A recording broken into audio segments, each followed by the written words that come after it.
مفاجأة في باريس، حارس مغربي شاب يظهر لأول مرة مع الفريق الأول. ماذا حدث؟ مرحبا بكم في فيديو جديد.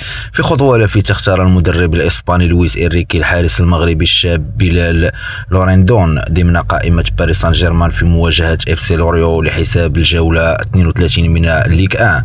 الحارس البالغ من العمر 20 سنة ظهر لأول مرة على دكة البدلاء مع الفريق الأول في فرصة مهمة لمسيرته، وجاء استدعاء بلال لوريندون بسبب إصابة الحارس الأساسي.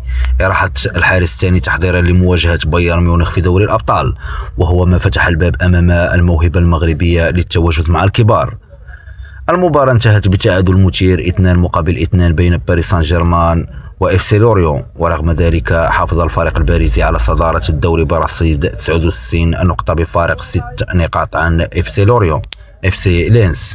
وشهدت المباراة غياب النجم المغربي أشرف حكيمي بسبب الإصابة، فهل تكون هذه بداية ظهور بلال لوريندون مع الفريق الأول؟ وهل نشاهده قريبا في حراسة مرمى باريس سان جيرمان؟ شاركونا رأيكم وش يستاهل الفرصة. نشكركم على حسن المتابعة، وفي فيديو قادم بإذن الله.